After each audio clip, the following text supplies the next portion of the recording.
Somewhere deep inside, there's a sense that God placed more in us than what we are currently living. A burden cannot fully explain a dream we have tried to ignore, a calling that keeps coming back, a picture of a future that does not yet exist, but somehow still feels real. And sometimes the hardest part is not believing that God has a purpose. The hardest part is having clarity to all the noise. Because life is loud, fear is loud, pressure is loud, regret is loud, comparison is loud, other people's expectations are loud, and disappointment is very loud. If we're not careful, we can spend our years responding to the loudest voices while missing the quiet signal of God's direction within us. That is why vision matters. Vision is not just a motivational word, not just a dream board, not just a goal we write down because we want our life to get better. God given vision is the picture of a future that begins to come into focus when our hearts come into alignment with God. When vision becomes clear, something begins to happen. Confusion starts losing its grip, priorities begin to sharpen, sacrifice starts to make sense, and faith begins to rise, and our hands become ready for the work. Before we build a mission, before we define our core values, before we create a development plan, before we establish a strategy, we need to answer one foundational question. What future is God calling us to see before it exists? That's where this module begins. And to help us understand it, I want to take us into the world of radio communication. Sounds exciting. But in the old days, and even today, ham radio and shortwave radio was a big deal. An operator would sit down with a specific purpose. He would turn on his equipment, he would put on the headphones, he would begin to tune, and not casually flipping switches, but he was listening. He knew there were signals out there, and he knew there were voices traveling throughout the air from places he could not see. Shortwave radio, you can pick up signals from all over the world. But unless the receiver was tuned to the right frequency, all he would hear would be static. So he'd adjust carefully. He would listen closely. He would work through the noise. And then at the right frequency, something would change. The static would fade, the signal would come through, and the voice would become clear. The message was no longer just present, but it was received. That's a picture of vision. And the issue is not whether God has a purpose. The issue is whether our hearts are tuned to hear it. So in this first module, we're going to talk about vision, not as a vague dream or human ambition, but as the signal of purpose becoming clear.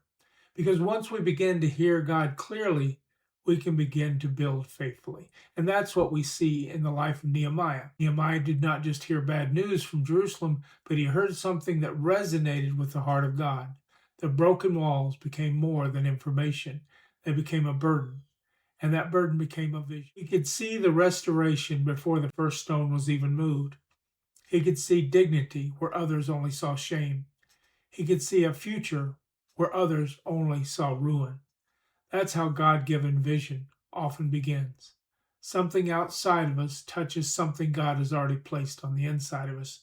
And when our heart is tuned with Him, the signal becomes clear enough to move us from sorrow to action. So again, what if the problem is not that God is silent?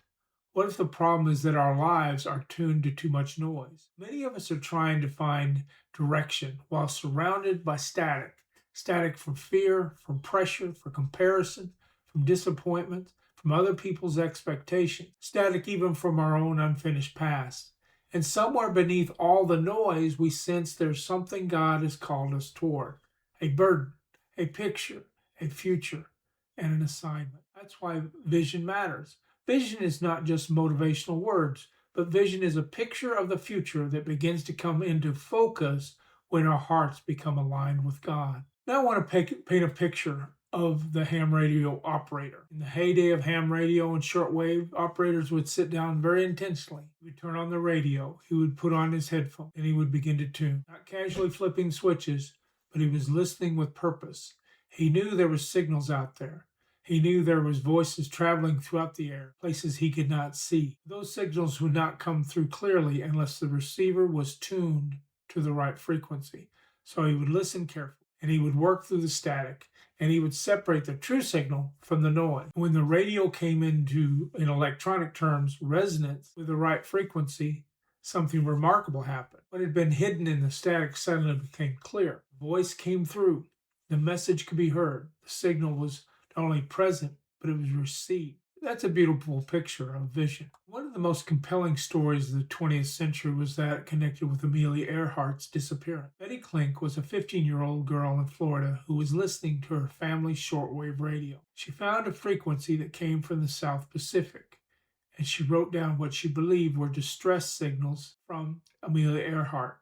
These signals continued for several days until the signals stopped. Now, this is a disputed story in history, but it has great application to our point. We tune the receiver of our heart to the signal God is sending us. A picture powerful, a young listener tuned in, paying attention, and capturing what others may have missed. The signal may be weak, the noise may be real, but the one who is listening carefully can still receive the message. That is the image I want us to carry into this teaching on vision. I've been trained in aviation electronics, and if you have studied electronics, there's a term called resonance. And let's define resonance.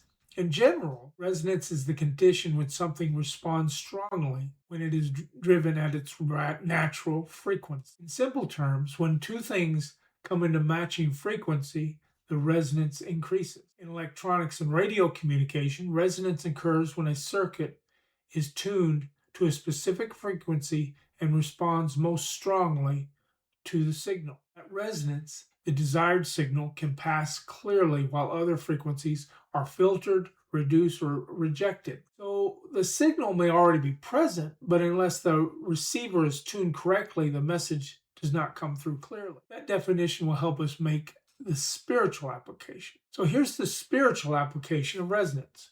We are not tuning a radio dial, but we're tuning our hearts, our minds, our attitudes, our motives, and our spiritual position so we can hear the voice of God concerning our vision. If our hearts are filled with distraction, fear, pride, comparison, bitterness, self-will, or noise, we may still be busy, active, and sincere, but we may not clearly receive the signal we need to receive. When we quiet ourselves before God and surrender our will, renew our mind, bring our hearts into agreement with Him, something begins to happen. The signal becomes clear. We begin to recognize what belongs and what does not. We begin to discern the difference between distraction and direction. That's why I say that vision becomes clear when our hearts come into resonance with God. Years ago, when I worked with ministries like Gospel for Asia and Serve India, I had the privilege of speaking in hundreds of churches. And I would pour out my heart. I would talk about the lost world. I would talk about church planting. I share stories from the mission field that deeply stirred my own heart. These were not just presentations to me, but they were personal. They carried weight, they carried tears, and they carried vision. I could feel the burden that God had placed inside of me. Many times I would look across the room and see something I did not understand at the time. Polite faces, respectful attention, but blank stares, no visible reaction, no fire in their eyes, no immediate sense that they were being moved the same way I was being moved.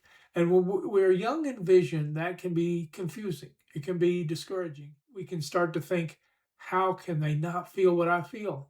How can they not see what I see? How can they not be stirred by what is stirring in me? But as I have matured, I have come to understand something very important. It does not always mean that they do not care. It may simply mean that this particular burden does not resonate with a specific calling God has placed on them. They may love God, they may love people, they may believe in missions, but they may even respect our work, but they are not necessarily wired with the same assignment, the same burden, or the same vision. And this is something we have to remember in ministry, business, leadership, and life. When God gives us a vision, it will burn deeply in us.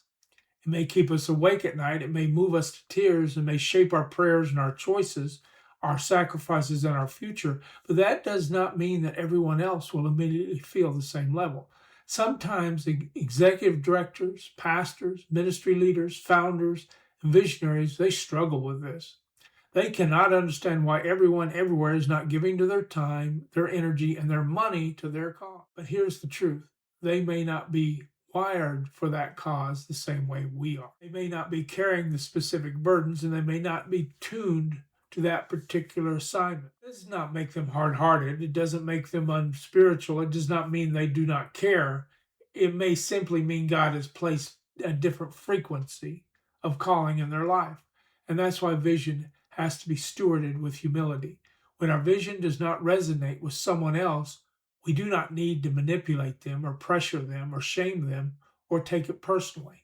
We need to understand that God gives different burdens to different people. The right vision will resonate with the right hearts. The right assignment will connect with the right people. And when it does, there will be recognition.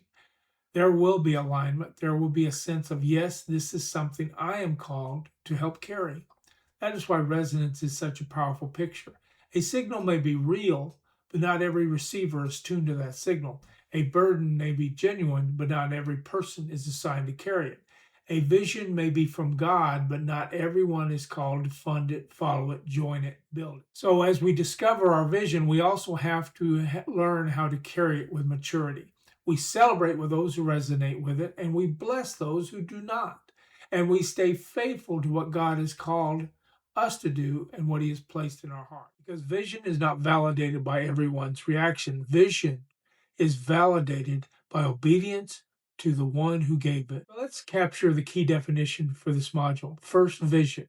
Vision is the picture of the future that becomes clear as we tune our hearts to God. Second, here's the signature line I want us to remember. Vision is the signal of purpose becoming clear. And as it pertains to success map, once vision becomes clear, mission gains direction, core values become guardrails, development becomes intentional, and strategy becomes focus. That's why vision comes first. It gives shape, meaning, and direction to everything that follows. So as we close this first module, I want you to know how excited I am to walk with you on this journey. I believe that God has placed a vision within you that is worth discovering, clarifying, and faithfully bringing to life. My desire is to help you recognize your God-given vision, implement it, and touch the part of the world that God has called you to touch. God-given vision must move from burden to clarity, but clarity alone is not the final goal. Vision needs a mission. Vision needs values. Vision needs development. Vision needs strategy. And vision needs a launch pad. If you are beginning to see your vision more clearly, the next question is, how do we turn that vision into movement? As we continue through the vision pillar, keep in mind our companion program, 100 Days to Launch. That is what 100 Days to Launch is designed to help us do. In 100 days to launch, I will walk alongside you and we will build your success map and we will prepare to launch your vision. Together, we will turn your vision into a focused mission, identify the core values that will guide you, build a development plan and a strategic plan, and create a clear next step launch path supported by accountability and feedback. I'm excited to see what God will do as you discover the vision He's placed in your heart. Faithfully implement and touch the world that He has called you to reach. When you're ready to move from vision to implementation, ask about our 100 days to launch. So in the meanwhile, press on, look ahead, and live your vision. And I will see you in Module 2 of the Vision Pillar.